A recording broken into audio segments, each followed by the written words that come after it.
அல்லாஹுவின் பேரருளால் உலகம் முழுக்க ஆங்காங்கே ஹஜ் பயணம் புறப்படுகிற ஹாஜிகளை அழைத்து அவர்களுக்கு ஹஜ் வழிகாட்டுதல் முகாம் நடத்தி அவர்களின் துஆவை கேட்கிற நல்லதோர் நிகழ்வின் வரிசையில் இங்கும் அந்த நிகழ்வு நடைபெறுகிறது. அல்லாஹுவின் பேரருளால் உலகம் முழுக்க பல லட்சக்கணக்கான பேர் பயணப்படுகிறார்கள். இந்த ஆண்டு இந்தியாவிலிருந்து 1,75,000 பேர் ஹஜ் பயணம் புறப்படுகிறார்கள். 1,75,000 பேரில் 1,22,000 பேர் இந்திய ஹஜ் கமிட்டியின் வழியாக பயணம் போகிறார்கள். ஒரு 53,000 பேர் மட்டும் தனியார் ஹஜ் நிறுவனங்கள் மூலமாக ஹஜ் பயணம் மேற்கொள்ளுகிறார்கள். சுமார் 1.25 லட்சம் பேர் இந்திய மண்ணிலிருந்து ஹஜ் பயணம் புறப்படுகிற அத்தனை பேருடைய ஹஜ்ஜையும் அல்லாஹ் கபூல் செய்வானாக. ஆரோக்கியத்தோடு ஹஜ் செய்து சலாமத்தோடு அவர்கள் திரும்பி வரக்கூடிய, பாவங்கள் மன்னிக்கப்பட்ட நிலையில் தாயகம் திரும்பும் தௌஃபீகை அல்லாஹ் அனைவருக்கும் தருவானாக. அன்பானவர்களே, இந்தியாவிலிருந்து இவ்வளவு பேர் ஹஜ்ஜுக்கு போவதாக சொன்னோம். ஒரு வகையிலே நம்முடைய பெருமை, உலகத்திலேயே முதல் ஹஜ் இந்தியாவிலிருந்து செய்யப்பட்டது என்பார்கள் வரலாற்று ஆசிரியர்கள். ஹதரத் ஆதம் அலைஹிஸ்ஸலாம் இந்தியா மற்றும் இலங்கை பண்டைய ஒருங்கிணைந்த இந்தியாவிலிருந்து தான் அவர்கள் முதலாக ஹஜ்ஜுக்கு போனார்கள். காபத்துல்லாவினுடைய முதல் தவாப் செய்தவர்கள் ஆதம் அலைஹிஸ்ஸலாம் என்கிற அடிப்படையில் முதல் ஹஜ் என்பது இந்திய மண்ணிலிருந்து தான் நடந்திருக்கிறது. இவ்வாண்டு அந்த ஹஜ் பயணத்தை இந்தியாவிலே இருந்து நிறைய பேர் மேற்கொள்ளுகிறார்கள். குடும்பமாய். கொஞ்சம் வருத்தமான விஷயம், பெண்களும் கூட தனியாக பயணப்படுகிறார்கள். இந்த ஆண்டில் கொஞ்சம் அதிகமாய். மஹரம் துணை இல்லாமல் ஹஜ் கடமையே ஆகாது என்றிருந்தாலும் தனியாக போ என்று இந்திய அரசு சொல்லி விடுகிறது. தனியாக வா என்று இன்றைக்கு இருக்கிற சவுதியும் கூப்பிடுகிறது. இனி என்ன தடை என்று தனியாகவே புறப்பட்டிருக்கிறார்கள். அதிர்ச்சி என்ன தெரியுமா? இந்தியாவில் 5400 பொம்பளைகள் வித்தவுட் மஹரம் ஹஜ்ஜுக்கு போகிறார்கள். மஹரமே இல்லை, தனியாக பயணப்படுகிறார்கள். ஆனாலும் மார்க்க நெறிகளின்படி வாழ முற்படுகிற பெருமக்களுக்கு சொல்லிக் கொள்ளுகிறோம், பெண்கள் தனியாக ஹஜ் செய்வது சரியானது அல்ல. தக்க துணையோடு மட்டும்தான் அவர்கள் பயணப்பட வேண்டும். ஹைர், அல்ஹம்துலில்லாஹ். ஹஜ் பயணம் நம்முடைய கனவு பயணம். ஹஜ்ஜ ஆசைப்படாதவங்க யாருமே இருக்க முடியாது. இமாம் கஸாலி ரஹ்மத்துல்லாஹி அலைஹி அவர்கள் தங்களுடைய உலக புகழ் பெற்ற யஹ்யாவில் ஒரு செய்தி எழுதுகிறார்கள். அல் ஈமானு மஷ்கூகுல் லிமன் லா யஅஷிகுல் ஹஜ். ஹஜ்ஜுக்கு போகணும்ன்ற ஆசை எந்த முஸ்லிமுக்காவது வரலன்னா அவருடைய ஈமான் சந்தேகமானது என்று எழுதுகிறார்கள். அல்லாஹு அக்பர். இது அதிர்ச்சியான செய்தியும் கூட. யாராவது ஒருத்தருக்கு ஹஜ்ஜுக்கு போகணுங்கிற ஆசை வரலன்னா அவருடைய ஈமான் டவுட்ல இருக்கு. அவர் ஈமான் சரியான விதத்தில் இல்லை என்று சந்தேகிக்கப்படக்கூடிய நிலையில் இருக்கிறது என்பார்கள் இமாம் கஸாலி ரஹ்மத்துல்லாஹி அலைஹி. ஏன்னா சின்ன வயசில இருந்து கிப்லாவை காண வேண்டும் என்பது முஸ்லிம்களின் கனவு. தொழுகுவதற்கு நாம் துவங்கிய அந்த பால பருவத்தில் இருந்தே நம்முடைய வார்த்தை என்ன தெரியுமா? கிப்லாவை முன்னோக்கி அல்லாஹ்வுக்காக தொழுகிறேன், கிப்லாவை முன்னோக்கி என்று அந்த கிப்லாவை நேரடியாக அந்த கிப்லாவில் நின்று தொழுவது, அந்த பாக்கியத்தை அடைவதற்கான ஆசை அநேகமா இல்லாதவங்க ஒரு முஸ்லிம் கூட அப்படி இருக்க முடியாது.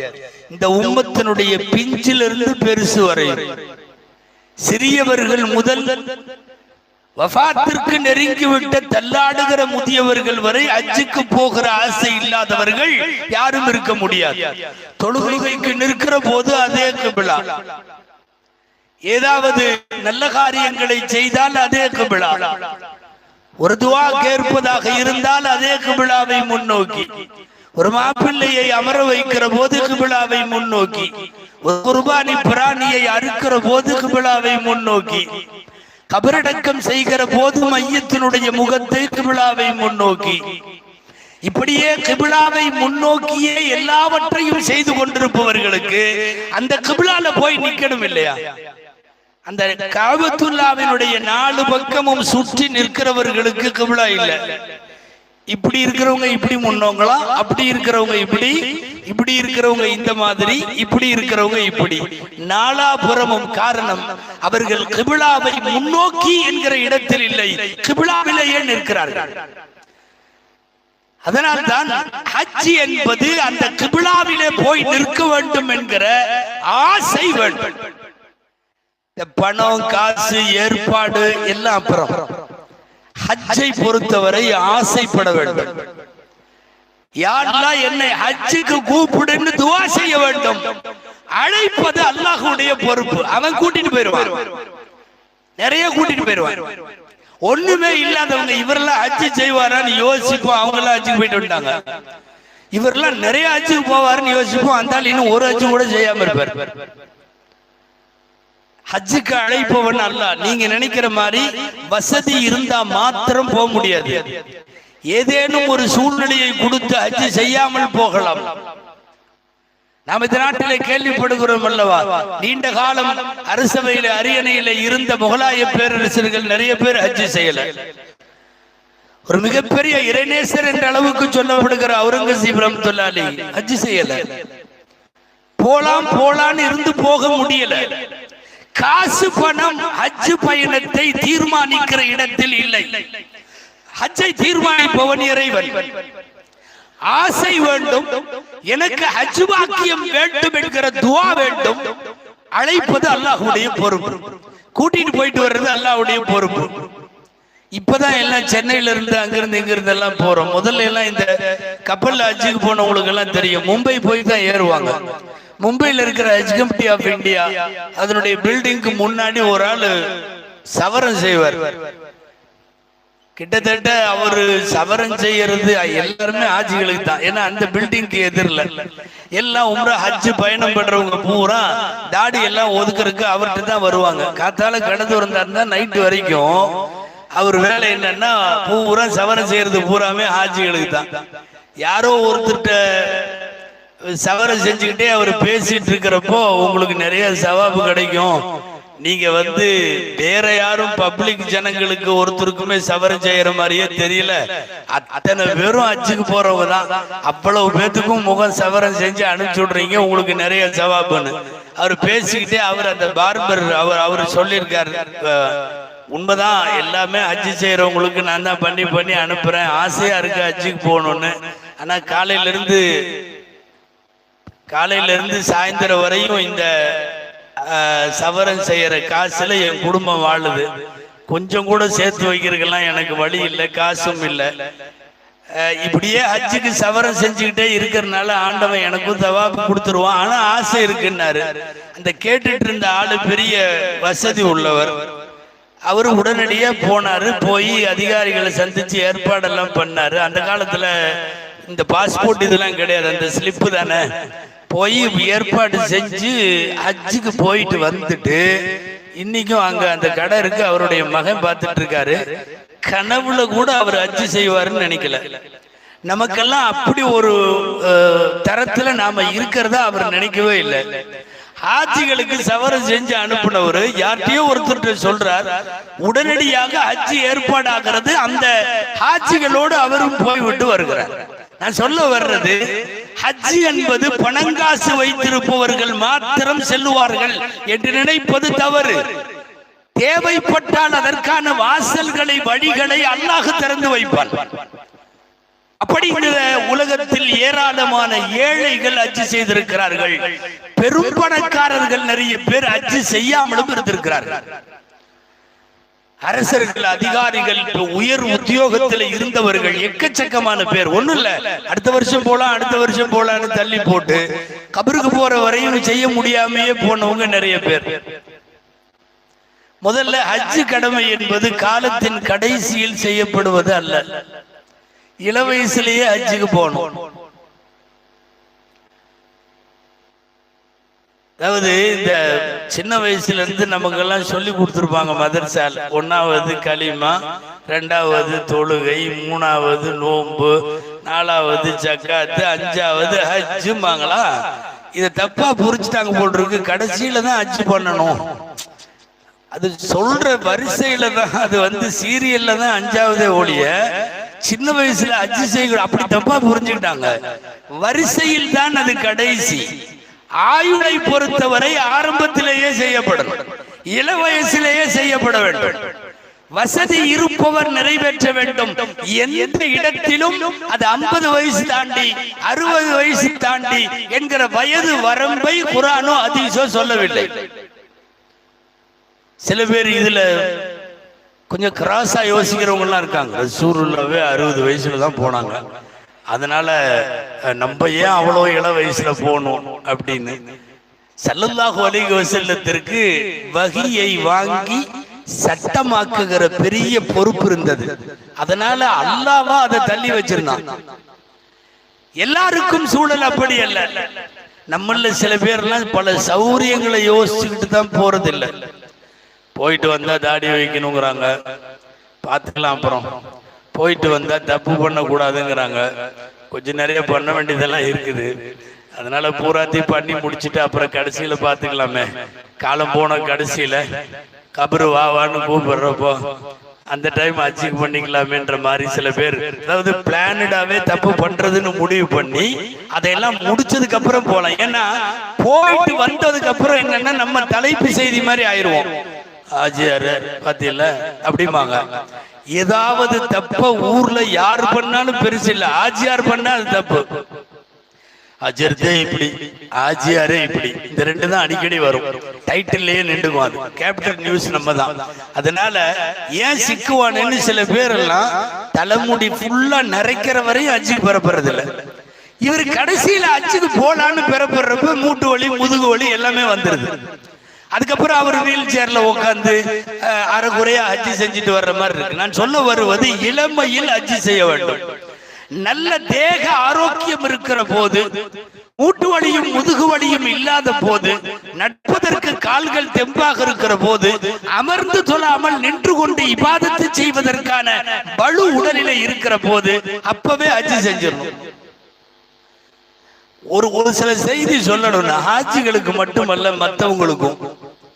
வீடு கட்டிட்டு ஹஜ்ஜுக்கு போலாம், மார்க்கத்துல அதுக்கு அனுமதி இல்லை. புள்ள காரியத்தை முடிச்சுட்டு ஹஜ்ஜுக்கு போலாம், மார்க்கத்துல அனுமதி இல்லை. பையன் படிப்பு முடியட்டும் ஹஜ்ஜுக்கு போலாம், மார்க்கத்துல அனுமதி இல்லை. இதெல்லாம் ஹஜ் பயணத்தை தள்ளி போடுவதற்குள்ள காரணமாக ஏற்கவில்லை இஸ்லாமிய ஷரியத்தில். இன்னொன்னு, ஹஜ் போன்ற பயணங்களில் இபாதத்துல சீனியாரிட்டி கிடையாது. அதாவது சில பேர் சொல்லுவாங்க, என்ன ஹஜ்ஜுக்கு போலையா? இல்ல, இன்னும் வாப்பா போகாம இருக்காரு, அத்தா போகாம இருக்காரு, அவரு போயிட்டா அதுக்கப்புறம் நான் போலான் இருக்கேன்னு மகன் சொல்லுவார். இன்னும் சில பேர், இன்னும் எங்க பெரிய அண்ணன் போகல, பெரிய அண்ணன் போயிட்டாருன்னா நான் அதுக்கப்புறம் போயிருவேன், ஏன்னா அவரே போகாம இருக்கிறப்போ இப்ப நான் போனா என்ன தலை இருக்கிறப்போ வாளுக்கு என்ன அவசரம்ன்ற மாதிரி எல்லாம் பேசுவாங்க. அதனால அண்ணன் போயிட்டாருன்னா அடுத்து நான் போயிருவேன். நல்லா தெரிஞ்சுக்கணும், ஹஜ் போன்ற இபாதத்துகளில் தகப்பனார் முதலில், மகன் 2வது அப்படிங்கிற சீனியாரிட்டி இல்ல. பெரிய அண்ணன், அப்புறம் 2வது அண்ணன், அப்புறம் 3வது அண்ணன், கடைசியில தான் இவரு அப்படிங்கிற மாதிரி சீனியாரிட்டியும் இல்லை. மார்க்கத்தில் இந்த சீனியாரிட்டிகள் ஒப்புக்கொள்ள முடியாது. நல்லாவே சொல்றேனே. ஃபார் எக்ஸாம்பிள், ஜும்மாவுக்கு பையன் முன் செஃப்ல 12:30 இடம் பிடிச்சு உட்கார்ந்துருக்காரு. 3வது செஃப்ல அவங்க அத்தா லேட்டா வர்றாரு 1:15. இந்த முன் செஃப்ல உட்கார்ந்து இருக்கிற மகன் தகப்பனாருக்கு எந்திரிச்சு இடம் கொடுக்க கூடாது, அனுமதி இல்லை. வீட்டில் அந்த மரியாதை கொடுக்கணும், சபையில் அந்த மரியாதை கொடுக்கணும், அதெல்லாம் வேற. தொழுகைக்கான சப்புகளில் இபாதத்துகளில் சீனியாரிட்டி என்பதை மார்க்கம் ஏற்கவில்லை. அதனால வாப்பா அச்சுக்கு போனா தான் நான் போகணும், பெரிய எண்ணம் போனா தான் நான் போகணும், அது இல்ல. சரி, ஏன் இபாதத்துல சீனியாரிட்டி இல்ல?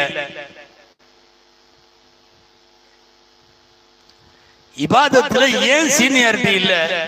ரொம்ப சிம்பிள். மவுத்துல சீனியாரிட்டி இல்ல. இந்த மலக்குள் மவுத்து இருக்காரு, ரூகு வாங்குறவரு, அவரும் கரெக்டா இதே சீரியல் படி வந்தா பரவாயில்ல. ஃபர்ஸ்ட் வாப்பா, அப்புறம் மூத்த மகன், அப்புறம் ரெண்டாவது பையன், அப்படி வந்தா சமயத்துல அவர் அக்கௌண்ட கீழே இருந்து ஆரம்பிச்சிருவார். கடைசி பையனை கூட்டிட்டு போவார். பார்த்திருப்பீங்க, தாத்தா வந்து பேரனை அடக்கம் பண்ணிட்டு அவர் ஜம்முன்னு திரும்பி வருவார், பார்த்திருக்கிறோம். மவுத்துல சீனியாரிட்டி இல்லை. எனவே மவுத்துக்கு முன்னால் செய்ய வேண்டிய கடமைகளிலும் சீனியாரிட்டி இல்லை. அண்ணன் போகட்டும்னு பார்த்துட்டு, தம்பி இதுல சில பேர்லாம் முதல்ல அவங்க அண்ணனே இன்னும் போகல, இதுக்குள்ள அவனுக்கு அவசரம் அப்படின்னு திட்டுறதே முதல்ல தப்பு. கடமையாகிவிட்டால் அவர்கள் போகாவிட்டாலும் இவர்கள் போய்விட வேண்டும். இந்த சீனியாரிட்டி கிடையாது. அன்பானவர்களே, ஹஜ் பயணத்தை பொறுத்தவரை எல்லாம் வல்ல அல்லாஹ்வினுடைய மிகச்சிறந்த ஏற்பாடு.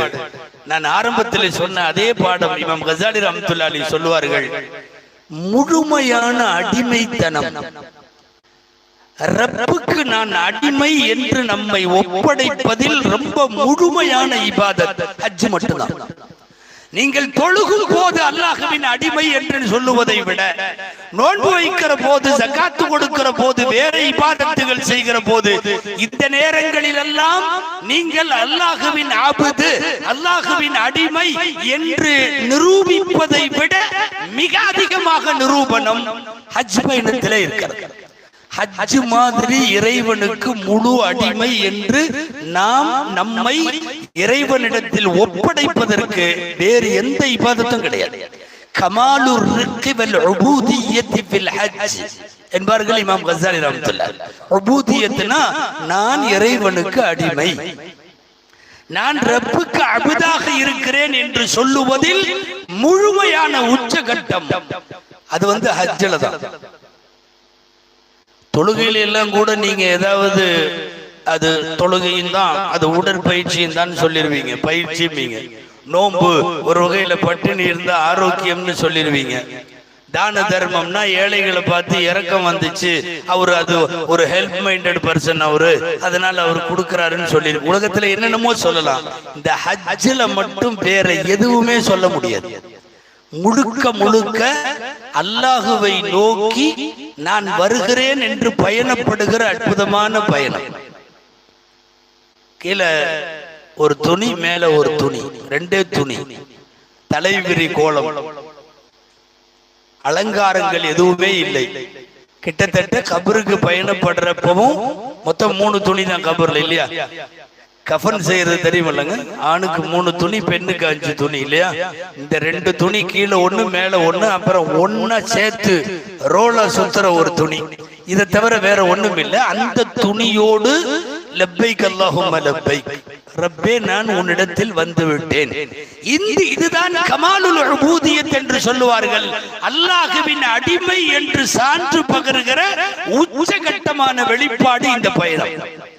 அது இஹ்ராமில் தெரியும், தல்பியாவில் தெரியும். கிட்டத்தட்ட மௌத்தா போற மாதிரி தானே சொல்றாங்க ஹஜ் பயணத்தை. அதனால தானே பயணம் சொல்லிட்டு போறோம், அதனால தானே கடனை கொடுத்துட்டு போறோம், அதனால தானே பொறுப்பு கேட்டு போறோம், எல்லா ஏற்பாடுகளையும் செஞ்சு முடிச்சுட்டு போறோம். திரும்பி வரலாம், வராமல் இருக்கலாம். இந்த காலத்தில் கூட வருவதற்கான வாய்ப்புகளை அதிகமாக வைத்திருக்கிறோம். ஒரு நேரத்தில் யோசிச்சு பார்த்தா, கப்பல்ல ஹஜ்ஜுக்கு போனவங்க இங்க யாராவது இருக்கீங்களா? கப்பல்ல போனவங்க யாரும் இல்ல. ஒரு நேரத்தில் அப்படி மாச கணக்கில் பயணம், மும்பையில இருந்து மாச கணக்கில். அவருக்கு சமயத்துல எங்கேயாவது கடல்ல உட்கார்ந்து லெட்டர் எழுதுவார் வீட்டுக்கு. லெட்டர் வர்றதுக்குள்ள ஆஜியாரே திரும்பி வந்துருவார். அவ்வளவு நேரம் ஆகும். சமயத்துல அங்க ரூஹு போயிரும். பெரிய மருத்துவ வசதிகள்லாம் இருக்காது. இன்னைக்கெல்லாம் ஏதாவது ஆச்சுன்னா உடனே ஐசியூல அட்மிட் பண்ணி உங்களை ஆளை ரெடி பண்றாங்க. கப்பல்ல போகிற போது பெரிய வசதி எல்லாம் இல்லை. அவர் வஃபாத்தாயிருவாரு. கப்பலின் ஒரு தளத்துல தொழ வைப்பார்கள். ஜனாசாவை மேல் தளத்துல தொழுக வச்சு கப்பல்ல கட்டி கபர்ல வைக்கிற மாதிரியே பிஸ்மில்லாஹி அல்லாஹு அக்பர்னு கடல்ல இறக்குவாங்க. எங்கேயும் ஊர்ல கொடுத்து அடக்கம் பண்றதெல்லாம் இல்ல. ஹாஜி கப்பல்ல போறப்ப வழியில இறந்துட்டா பிஸ்மில்லாஹி அல்லாஹு அக்பர்னு போட்டுருவாங்க. அது கடல் வாழ் உயிரினங்களுக்கு தீனியாகிவிடும். இன்னும் சொல்ல போனா அவர் இறந்து ஹஜ்ஜெல்லாம் முடிஞ்சு கூட போன ஹாஜிகள் திரும்பி வர்றப்பதான் தெரியும் ஹாஜியார் மவுத்து, போனவர் மவுத்துன்னு. இன்னைக்கு மாதிரி உலகம் இல்லையே. இன்னைக்கெல்லாம் வாட்ஸ்அப், ஃபேஸ்புக் ரூ போக போகவே போயிட்டு இருக்குதுன்னு எழுதுறானுவோ.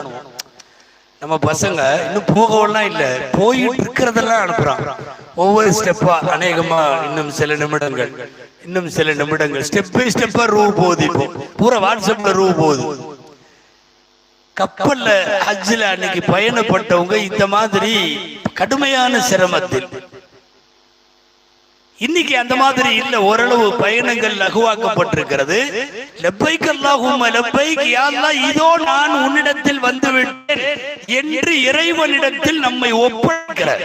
லப்பைக்கு அதான் அர்த்தம். லப்பைக்குன்னா என்ன தெரியுமா? இந்தா வந்துட்டேன், என்னைய ஒப்படைச்சிட்டேன், என்னை எடுத்துக்கோ, டோட்டல்லி சரண்டர் அப்படின்னு அர்த்தம். நீங்க லப்பைக்கு அர்த்தம் சொன்னா முழுமையாக சரணாகதி அடைதல், சரண்டர். அல்லாஹ் லப்பைக் அல்லாஹும்ம லப்பைக். ஹஜ்ஜுக்கு போறவங்க மாத்திரம் கொஞ்சம் கையை தூக்குங்களேன் இந்த ஆண்டு. மாஷா அல்லாஹ். ஹஜ் பயணம் உங்கள் எல்லோருடைய ஹஜ்ஜையும் அல்லாஹ் கபூல் செய்வான். நாங்களும் தான் வர்றோம். நம்முடைய எல்லோருடைய ஹஜ்ஜையும் அல்லாஹ் கபூல் செய்வானா. தல்பியா மட்டும் ஓதுவோம். லப்பைக் அல்லாஹும்ம லப்பைக் லப்பைக் லா ஷரீக லக லப்பைக் இன்னல் ஹம்த والنعمة لك والملك لا شريك لك لبيك اللهم لبيك لبيك لا شريك لك لبيك إن الحمد والنعمة لك والملك لا شريك لك لبيك اللهم لبيك لبيك لا شريك لك لبيك إن الحمد والنعمة لك والملك لا شريك لك. தல்பியா நான் இதோ வந்து விட்டேன் என்று அல்லாஹ்விடத்தில் நம்மை ஒப்படைப்பது. அதனால ரொம்ப சாதாரணமான வாக்கியமா அதை நினைக்கவே கூடாது. தல்பியா எப்ப ஓதுனாலும் 3 தடவை ஓதணும். ஒரு தடவை ஓதக்கூடாது, 3 தடவை ஓதணும். தல்பியா என்ன காரணத்தை கொண்டும் ஸ்டாப் பண்ணக்கூடாது. சலாம் சொன்னா கூட தல்பியா ஓதிட்டு இருக்கிறவரு பதில் சொல்லக்கூடாது. அதை விட முக்கியம், தல்பியா சொல்லிட்டு இருக்கிறவருக்கு மற்றவங்க சலாமே சொல்லக்கூடாது. தல்பியாவுக்கென்று இவ்வளவு உயர்ந்த சட்டங்கள் இருக்கிறது. எல்லா நேரங்கள்லையும் 2 ஸ்டெப் தான். இங்கிருந்து உம்ராவுக்கு கிளம்பும் போது தல்பியா காபாவை பார்த்த உடனே ஸ்டாப் ஆயிரும். காபால ஃபர்ஸ்ட் தவாஃப் ஆரம்பிக்கிறோம்ல, ஆரம்பிக்கிறப்ப ஸ்டாப் ஆயிரும். திரும்ப ஹஜ்ஜுக்காக நம்ம இஹ்ராம் கட்டுவோம். ஷைத்தானுக்கு முதல் கல் எறிகிறப்ப தல்பியா ஸ்டாப். அதுவரையும் மினாவில், மக்காவில், மினாவினுடைய மைதானங்களில், அரபாவில், முஸ்தலிஃபாவில், எல்லா இடத்திலையும் ஹாஜியினுடைய வார்த்தை தல்பியா தான். ரொம்ப உச்சகட்டமான திக்ர் ஏதாவது சொல்லுங்கன்னு கேட்டா ஹாஜிக்கு தல்பியா தான் திக்ர். தல்பியாவை மீறி ஒன்றும் இல்லை.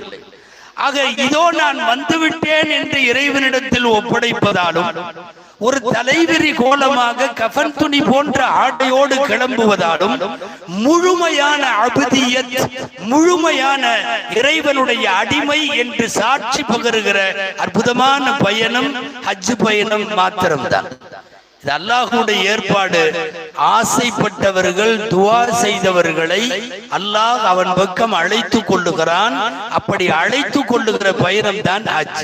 யாரெல்லாம் போகணும்னு நினைச்சிருக்காங்களோ, ஃபியூச்சர்ல போகணும்னு நினைக்கிறாங்களோ, எல்லாரும் ஹஜ் ஆசைப்பட வேண்டும், ஹஜ் துஆ செய்ய வேண்டும். வயசு வரமெல்லாம் இல்லை, இவ்வளவு வயசுக்கு அப்புறம் என்ன அப்படின்னு எல்லாம் யோசிக்க கூடாது. பொதுவா உங்களுக்கு தெரியும்னு நினைக்கிறேன், ஹாஜிகள் இந்த கிளாஸ் எல்லாம் நிறைய போயிருப்பீங்க. அதனால நான் மசாயிலுக்குள்ள போகல. என்ன பண்ணணும், இதை முன்னாடி செய்யணுமா, அதை பின்னாடி செய்யணுமா, எத்தனை தடவை என்ன ஏதுன்னு அப்படி இறங்குனா அது முழுக்க ஹஜ் கிளாஸா போயிடும். அது ரொம்ப நீண்டும் போயிடும். கேள்விப்பட்டிருப்பீங்க, நம்ம தவாஃப்ல மக்காவில் இருந்து விடைபெறுகிற போது ஒரு தவாஃப் செய்வோம். அந்த தவாஃபுக்கு என்னங்க பேரு? விதா. அல்ஹம்துலில்லாஹ், தவாஃபுல் விதான்னு பேர். அதாவது நான் போயிட்டு வர்றேன் அப்படின்னு காபத்துல்லாட்ட சொல்லிட்டு கிளம்புற அந்த தவாஃப், டாடா காட்டுற தவாஃப்னு சொல்லுவாங்க காபத்துல்லாஹ். அதனாலேயே சில பேர் வந்து அந்த தவாஃப் செஞ்சுட்டு அப்படி பேக்லயே வருவாங்க, பார்த்திருப்பீங்க. காபாவை பார்த்துக்கிட்டே கொஞ்சம் தூரம் மறையிற வரைக்கும் வந்துட்டு அப்புறம் தான் அப்படி திரும்பி போவாங்க. இங்கிருந்தே முதுக காட்டிட்டு போக மாட்டாங்க. இங்க நடுவுல காபான்னா பின்னாடியே கொஞ்சம் தூரம் போவாங்க. தவாஃபுல் விதா. நான் சொல்ல வர்ற விஷயம் என்னன்னா, தவாஃபுல் விதாவுல நாம கேட்க வேண்டிய துவா என்ன தெரியுமா? நீங்க கிதாபுகள்ல ஹஜ் துவாக்கள்ல பார்த்தாலும் இருக்கும். என்ன தெரியுமா? அல்லாஹ்ட்ட கேட்கறது என்ன தெரியுமா? அல்லாஹ் யகூன ஹாதா ஆகிர் அஹதின் பில் பைத். யா அல்லாஹ், இந்த காபத்துல்லாவுக்கு நாங்க வர்ற இத கடைசியா ஆக்கிராத அப்படின்னு கேட்கணுமா? இதுல தவாஃபுல் விதால துவாவே அப்படிதான் சொல்லி தர்றாங்க. யாரா இருந்தாலும் அப்படிதான் கேட்போம். என்னது? யா அல்லாஹ், எங்களுக்கு இத கடைசி தடவையாக ஆக்கிராத. அப்படின்னா என்ன அர்த்தம்? திரும்ப திரும்ப வர்றதுக்கு தௌஃபீக் கொடு, வாய்ப்பு கொடு அப்படின்னு அர்த்தம். இது எல்லாரும் அப்படிதான் கேட்கணும். நாளைக்கு மௌத்தா போற மாதிரி உள்ள கண்டிஷன்ல குடு கிழவர் ஒருத்தர் இருக்காரு, அவரும் அதைத்தான் கேட்கணும். இத கடைசியா ஆக்கிறாத, அழைத்து வருபவன் அல்லாஹ். நம்மளால முடியாதுன்னு நீங்களா ஏன் முடிவு பண்ணணும்? மிகப்பெரிய மார்க்க அறிஞர் அல்லாமா சுஃபியானு சௌரி ரஹிமஹுல்லாஹ், இமாம்கள் காலத்துக்கு முந்தையவர், அபூ ஹனீஃபா ரஹ்மத்துல்லாஹி அலைஹியுடைய சமகாலம். இமாம் ஷாஃபி ரஹ்மத்துல்லாஹி அலைஹி, மாலிக் ரஹ்மத்துல்லாஹி அலைஹிக்கெல்லாம் மூத்தவங்க இவங்க. பெரிய இமாம், எக்கச்சக்கமான ஹஜ் பண்ணியாச்சு. நல்ல கூணு விழுந்து வயசான காலத்துல ஹஜ்ல நிக்கிறார். அவர் தவாஃபுல் விதா பண்றார். விதாவை முடிச்சிட்டு அங்க துவா கேட்டிருக்கார். அல்லாஹும்ம லா தஜஅல் ஆகிர ஹாதா ஸஃப்ரி அஹதன் பில் பைத்தி. யா அல்லாஹ், எனக்கு இந்த பிரயாணத்தை கடைசியா ஆக்கிறாது. 90 வயசுக்கு மேல இருக்கும்னு நினைக்கிறேன். நல்ல கிழவர் கேட்டுட்டு இருக்கார். இந்த பக்கத்துல இருந்தார்ல ஒருத்தர், அவரு கேட்டிருக்காரு, இத்தனை வயசாச்சு, இவ்வளவு அச்சும் பண்ணிட்டீங்க, அப்புறம் இதுக்கப்புறம் என்ன இதை கடைசி ஆக்கிறதுன்னு கேக்குறீங்க அப்படின்னு. சுஃபியானு சௌரி ரஹ்மத்துல்லாஹி அலைஹி அவன்கிட்ட சொன்னாங்களா, அந்த ஆள்கிட்ட, நீ சொல்லாத, அத 10 வருஷத்துக்கு முன்னாடி நான் இப்படி துவா செய்யறப்போ உன்ன மாதிரியே ஒருத்தர் பக்கத்துல நின்றுட்டு, உங்களுக்கு தான் வயசு நிறைய ஆச்சல்ல, நிறைய ஆச்சு பண்ணிட்டீங்கல்லன்னு கேட்டான். நான் ஆனா அந்த துவாவை கேட்டுதான் போனேன். அதுக்கப்புறம் 10 ஆச்சு நான் பண்ணிட்டேன். ஆனா அந்த ஆளு என்கிட்ட எவன் சொன்னானோ அவன் என்ன ஆனான்னு தெரியல. நீங்க எல்லாம் கேட்கறீங்களான்னு, அதனால நான் கேட்டுதான் இருப்பேன். இதுதான் தவாஃபுல் விதாவுடைய துவான்னு சொல்லிட்டு, தவாஃபுல் விதாவுக்கு அல்லாஹ் நினைத்தால் குடுகுடு கிழவனை கூட கொண்டு வந்து அல்லாஹ் காபத்துல்லாவிலே நிறுத்தி விடுவான். வாய்ப்பு தருபவன், அழைத்து செல்பவன் அல்லாஹ். நாம் அதை ஆசைப்பட வேண்டும், அவ்வளவுதான். யாரெல்லாம் என்ன ஹஜ்ஜுக்கு கூட்டிட்டு போயிருன்னு கேட்கணும். என் குடும்பத்துக்கும் என் சந்ததிக்கும் என் பரம்பரைக்கும் யாரெல்லாம் கூட்டிட்டு போன்னு சொல்லணும். ஹஜ்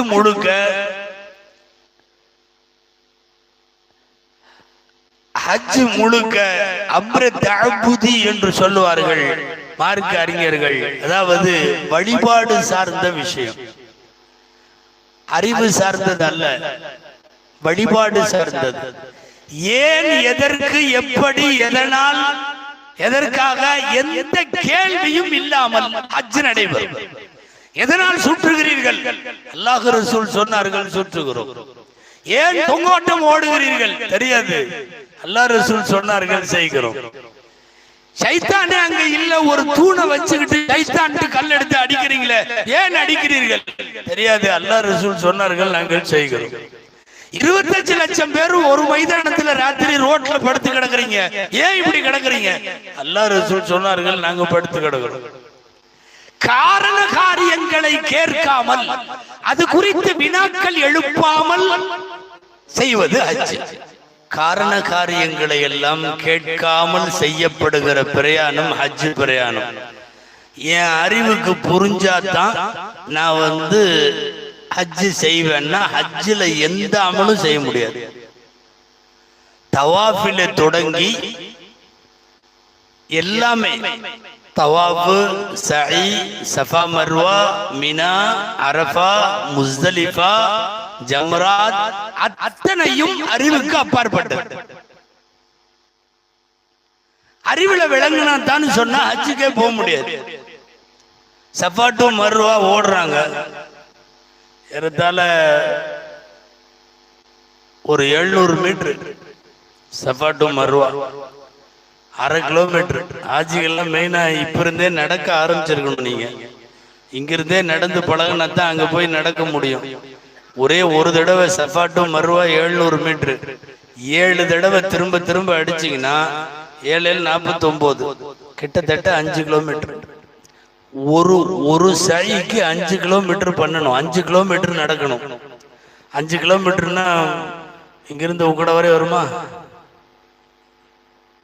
5 கிலோமீட்டர் ஒரே ஒரு சாய்க்கு எவ்வளவு நடக்கணும்னு யோசனை பண்ணீங்க. இப்பவே நடந்தா மட்டும்தான் முடியும். அங்க திடீர்னு எல்லாம் நடக்க முடியாது. சஃபா மர்வா நான் சொல்ல வந்தது, ஏன்பா ஓடுறீங்க? ஆஜிகள்கிட்ட கூப்பிட்டு கேளுங்க, எதுக்கு ஓடுறீங்க? இது சைல ஓட சொல்லியிருக்காங்க. அது முன்னாடி இப்ராஹிம் அலைஹிஸ்ஸலாம் மனைவி ஹாஜரா அம்மா அவங்க கையில குழந்தைய வச்சுக்கிட்டு அவங்க வந்து தண்ணி இல்லாம இங்கிருந்து அங்க ஓடினாங்க, அங்கிருந்து இங்க ஓடினாங்க.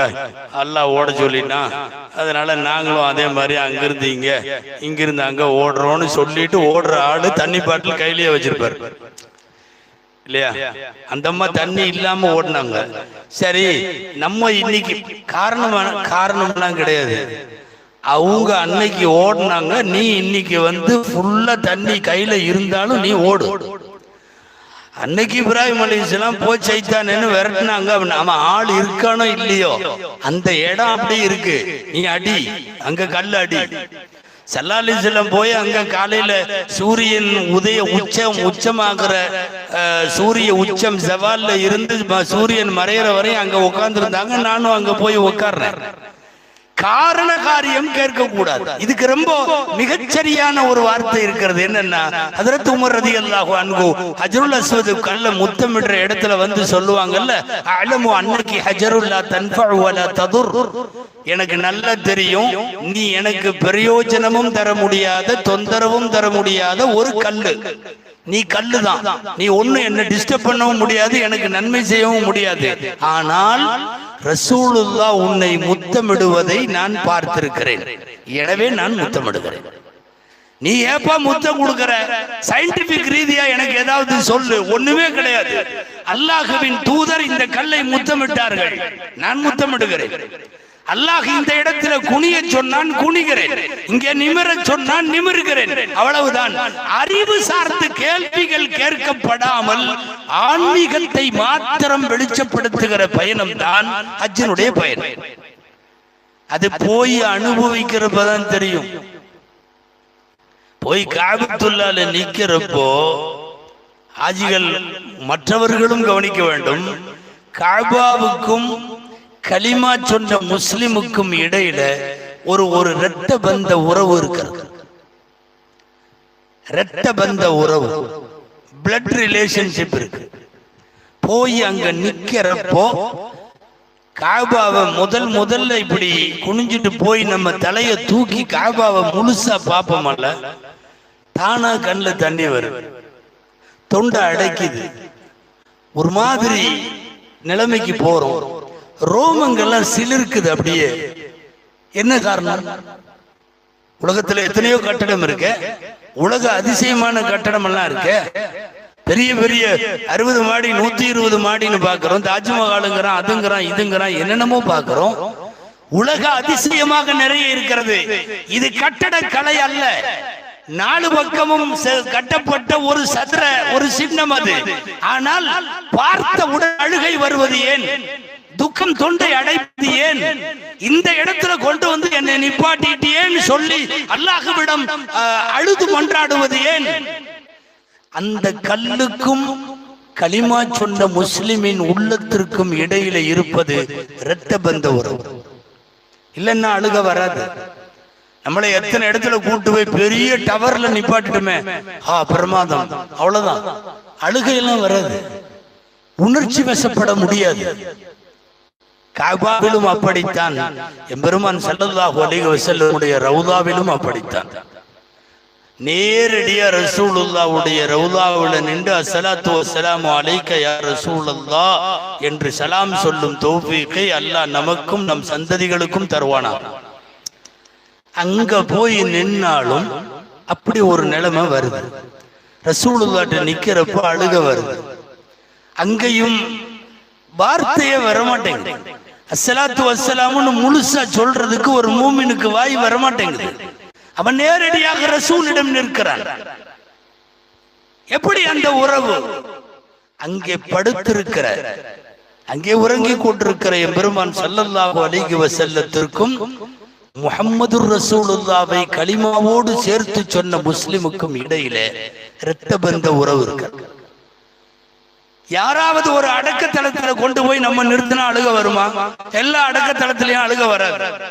இந்த இங்கதான் தலைவர் அடங்கி இருக்காரு, இங்கதான் தேச தலைவர், இங்கதான் இந்த தலைவர், அந்த தலைவர், எவன் கபர்லயும் அழுக வராது. பெத்த தாய் கபர்ல போய் நில்லுங்க, பெத்த தாய் கபர்ல நில்லுங்க, ஆட்டோமேட்டிக்கா மனசு என்னவோ செய்யும். ஏதாவது யோசிச்சு பாக்குறப்போ அழுக வரும். பெத்த தகப்பனுடைய கபர்ல நிக்கிறப்போ அந்த அழுக வரும். ரசூலுடைய ரவுதாவிலே போய் நிற்கிற போது ஒரு முஸ்லிமுக்கு அடைத்து கொண்டு அழுகை ஆர்ப்பரிக்கிறது என்றால் என்ன அர்த்தம் தெரியுமா? அடங்கி இருக்கிற, அங்கே படுத்திருக்கிற நாயகத்திற்கும், அங்க மௌத்தா போனோன்றதெல்லாம் இல்ல.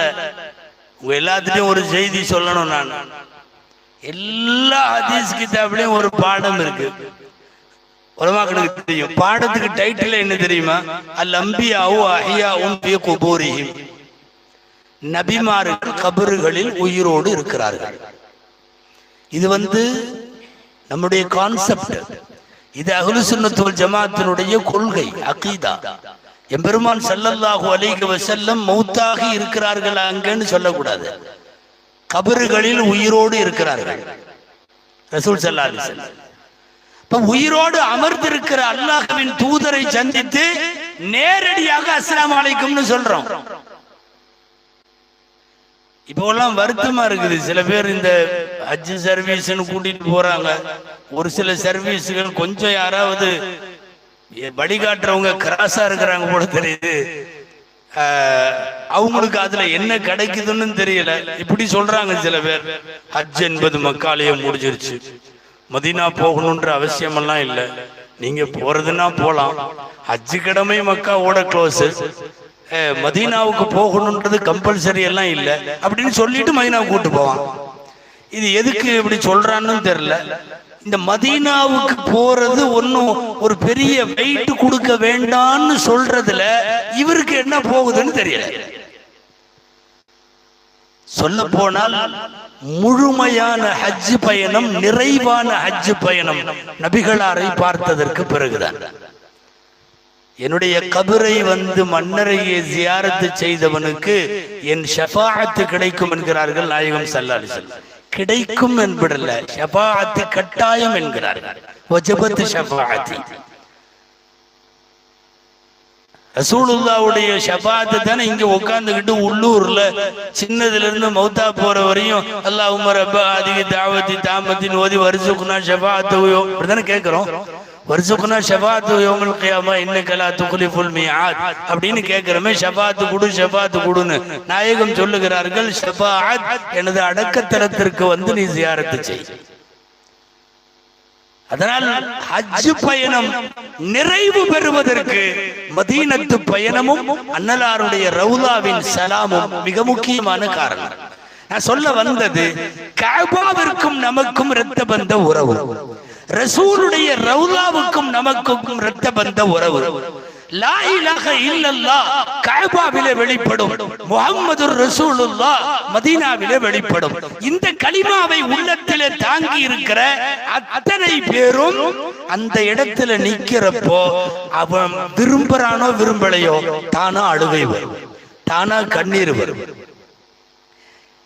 உள்ள அந்த மாதிரி வரும்போது சந்தோஷப்படணும். நம்ம களிமாவும் கொஞ்சம் ஆயத்தோட இருக்குதுன்னு அர்த்தம்.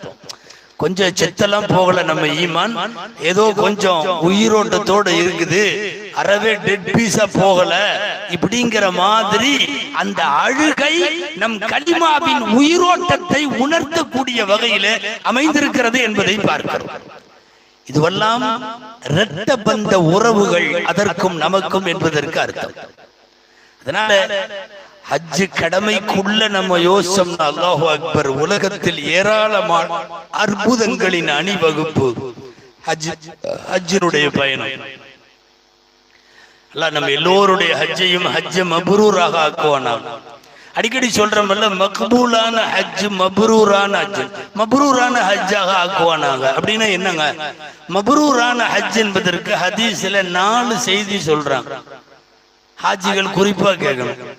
நம்பர் 1, இங்கிருந்து கிளம்புறப்பிருந்து போயிட்டு திரும்பி வர்ற வரையும் எந்த பாவமும் செய்யாமல் வந்தா அதுக்கு பேர் ஹஜ்ஜ மப்ரூரா.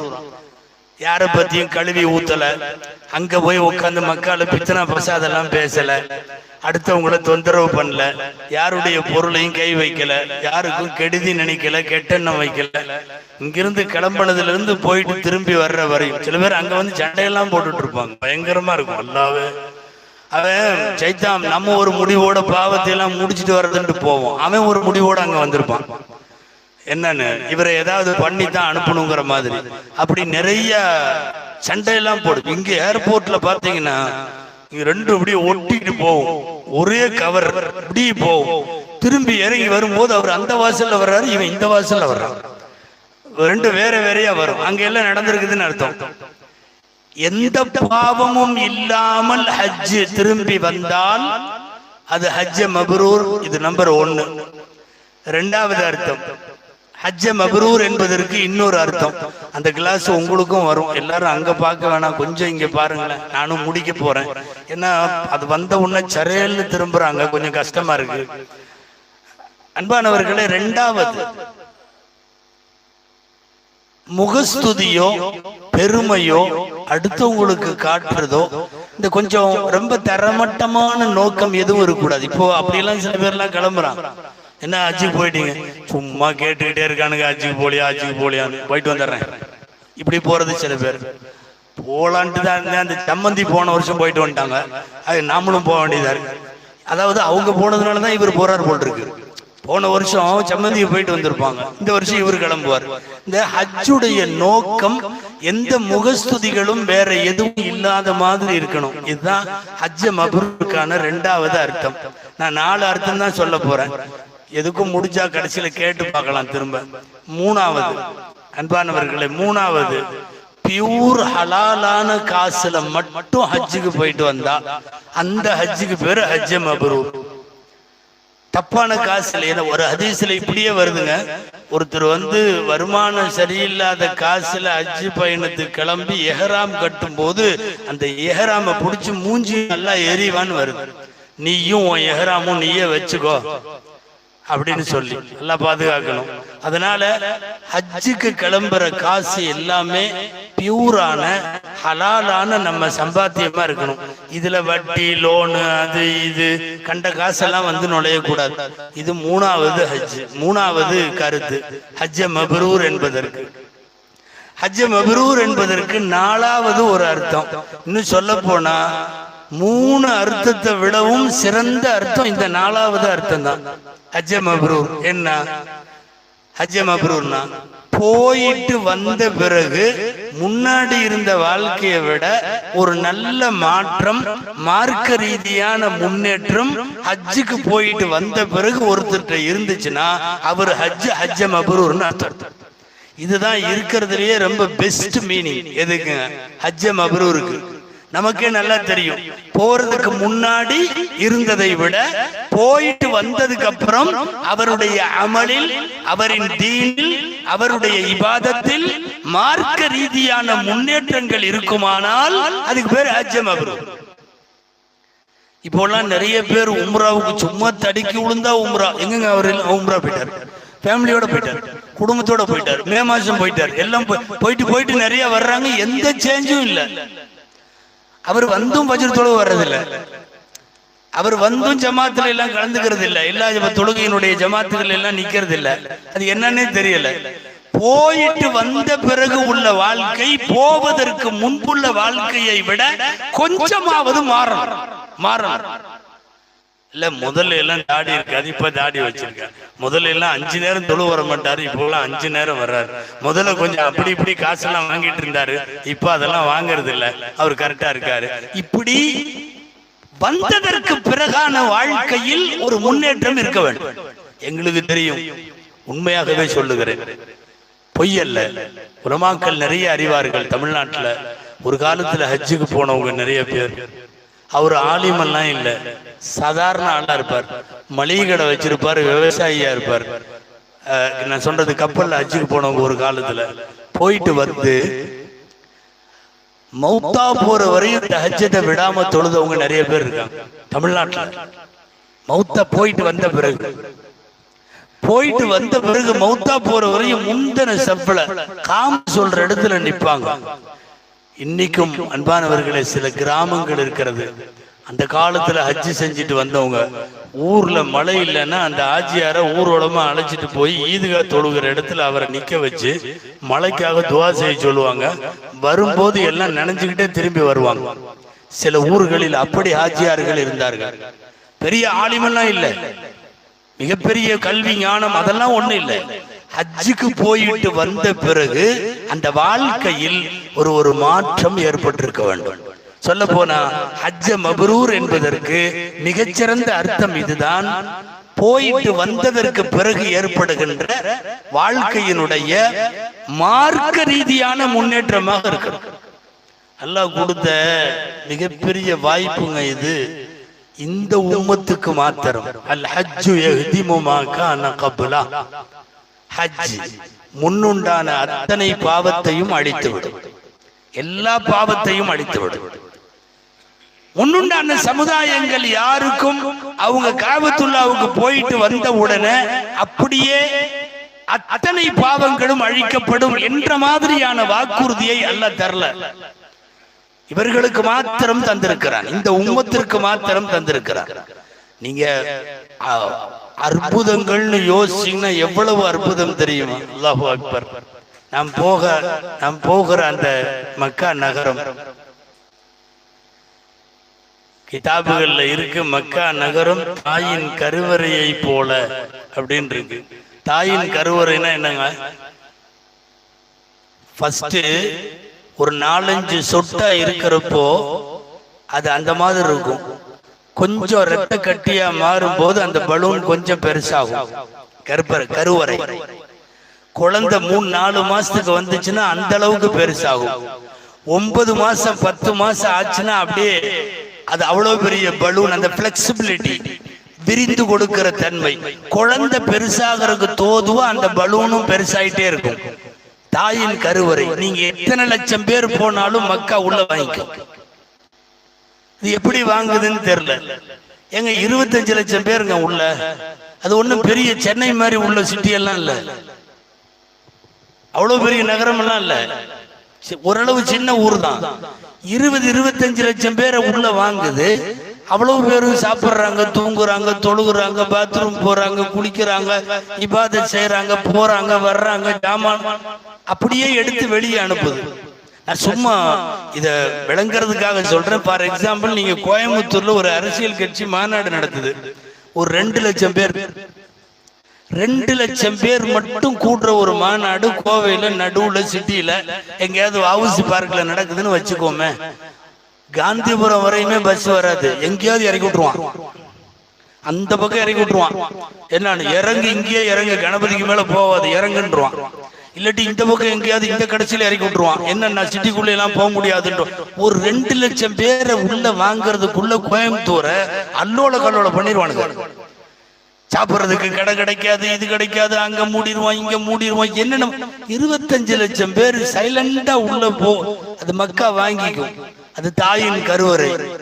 நீங்க அறிவு சார்ந்து யோசிச்சீங்கன்னா இந்த ஊருக்குள்ள எப்படி இத்தனை லட்சம் பேர் உள்ள போறாங்க, எப்படி வெளியே வர்றாங்க, நீங்க யோசிக்கவே முடியாது. 25 லட்சம் பேர் கடந்த ஆண்டுகள்ல உள்ள ஹஜ்ஜில் யோசிச்சு பாருங்க. மக்கா மாத்திரமல்ல, நாம் தவாஃபு செய்கிற அந்த தலம் இருக்கிறது இல்லையா, மத்தாஃப்னு சொல்றோம்ல, அத்தனை லட்சம் பேரை உள்ள வாங்குது.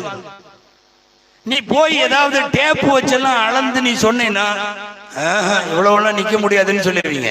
அளந்தீங்கன்னா எவ்வளவு பேர் உள்ள போனாலும் அது வாங்கிக்கும். தாயின் கருவறையை போல் உலகத்திலேயே குச்சி இல்லாத போலீஸ் அங்க மட்டும்தான் இருக்கு, கையில தடி இல்லாத போலீஸ். இங்கெல்லாம் முக்குக்கு அத்தா பெரிய தடி. ஒரு போலீஸ் கையில தடை இல்லைங்க. 25 லட்சம் பேரை உள்ள எடுத்து அவங்கள கண்ட்ரோல் பண்ணி, ஆல்மோஸ்ட் கெட்ட வார்த்தை பேசாத போலீஸும் அங்கதான் இருக்கு. ஹாஜி ஹாஜி ஹாஜி இந்த சத்தம் தான், வேற சத்தமே இல்லை. இங்க நம்ம ஊர்ல எல்லாம் 6ஆம் களிமால இருந்து ஆரம்பிப்பாங்க. நீங்க ஏதாவது இப்படி போக கூடாத பாதையில போனாவோ, நோ என்ட்ரியோ, நோ பார்க்கிங்கோ, என்னமாவது பண்ணாலும் களிமால தான் ஆரம்பிப்பாங்க. கெட்ட வார்த்தை இல்ல, கையில குச்சி இல்ல. இதுக்கு 25 லட்சம் பேத்துக்கு லட்சக்கணக்கான போலீஸ் எல்லாம் அங்க இல்ல. சும்மா அவ்வளோ பெரிய இதுல ஒரு 10 பேர் நிக்கிறாங்க, அங்க 10 பேர், இங்க 10 பேர் நிக்கிறாங்க. மக்கா தாயின் கருவறையை போல் உலகத்தை உள்ளே வாங்கி கொள்ளும். சொல்லிட்டே போலாம். ஹஜ்ஜில நாம் காணக்கூடிய அனைத்தும் அற்புதம். அரஃபாவுல ஒட்டுமொத்த துன்யா ஒரு பகல். அல்லாஹு அக்பர். 25 லட்சம் பேர் ஒரு மைதானத்துல. கண்கொள்ளா காட்சி என்பதை எல்லாம் தாண்டி ஒரு ஆன்மீகத்தை அர்த்தப்படுத்துகிற பூமி அரஃபா. ஹாஜிகளுக்கு சொல்றேன், ஒரு துவா கூட விட்டுறக்கூடாது. அங்க லிஸ்ட் போட்டு எழுதி வச்சுக்கணும். ஏன்னா இதையெல்லாம எழுதி வைப்பாங்க, கேட்கலாம் இல்ல, எதுவும் மறந்து போயிடும். எல்லாம் கபூல் ஆயிருமா அப்படின்னு கேக்குறீங்களா? கபூல் ஆயிருமான்னு கேட்டாவே அவன் வந்து சரியில்லாதவன் இருக்கு. நான் அப்படியே சொன்னேன், சுஃபியானு தௌரி ரஹிமகுல்லான்னு ஒரு பெரிய ஆலிம், அதான் கடைசி 90 வயசுலயும் கேட்டாருன்னு சொன்னேன் தவாப் பத்தி. அவர் சொல்றாரு, அவர்கிட்ட கேட்டாங்க, மனிதர்கள்லயே மோசமான துர்பாக்கியசாலி யாரு அப்படின்னு கேட்டாங்க.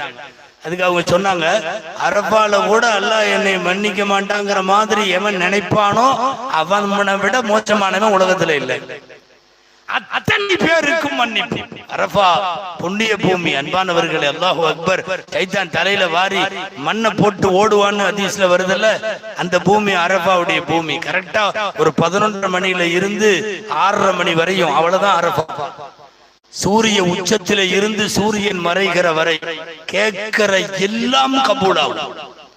அப்படிங்கிறதுக்காக வேண்டி யாரும் எவனுக்காவது ஆகாத துவாவெல்லாம் பண்ணிட்டு வந்துடாதீங்க.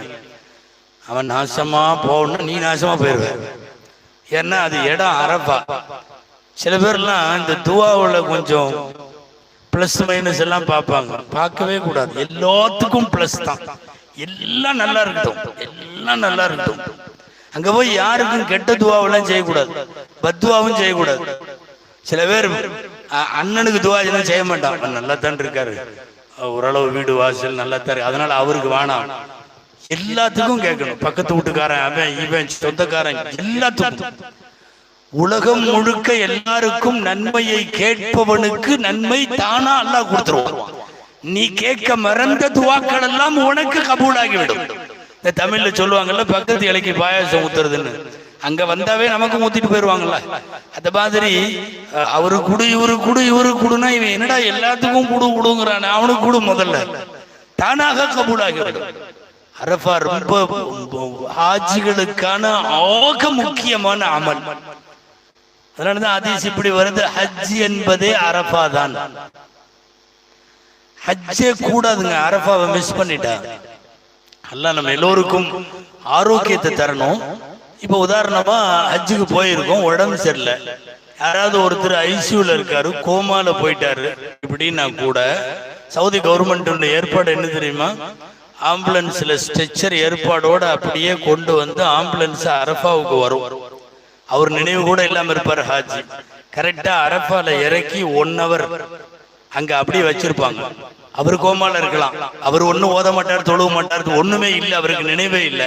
அவர் அப்படியே வச்சிருப்பாங்க. 1 hour கழிச்சு திரும்ப ஏத்திட்டு போய் ஆம்புலன்ஸ் ஐசியூல கொண்டு போய் திரும்ப செட் பண்ணிரும். அவர் ஹாஜி ஆயிட்டார். அவர் ஹாஜி ஆயிட்டார். அங்க இருந்தா தான் ஹாஜி ஆக முடியும். அதனால இந்த ஏற்பாட்டை இன்னைக்கு வரைக்கும் செஞ்சிருக்கிறாங்க. சவுதியில இருக்கக்கூடிய ஹஜ்ஜுக்கு வந்த எந்த பேஷண்டா இருந்தாலும் சரி, வாகனம் தனியா ஏற்பாடு பண்ணி அவரை கொண்டு வந்து அரஃபால வச்சுட்டு கொண்டு போயிடுவாங்க. நான் எதுக்கு சொல்றேன்னா, அரஃபாவினுடைய இடத்தினுடைய இம்பார்ட்டன்ஸ் எவ்வளவு கொடுக்கணுங்கிறதுக்காக சொல்றேன்.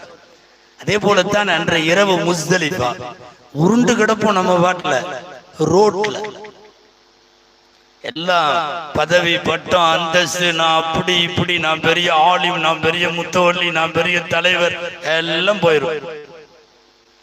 இங்க பார்த்தா அது ஒரு வேடிக்கையா இருக்கும். மக்கால பக்கத்துல ஆட்சி உட்காந்துருப்பாரு. அப்புறம் நீங்க எதுல வந்தீங்க? நாங்க பிரைவேட் 10 லட்சம் 10 லட்சம். நீங்க நாங்க ஹஜ் கமிட்டில வந்தோம், 3 லட்சம் 3.5 லட்சம் ஆச்சு, அதுல வந்தோம். அப்படியா?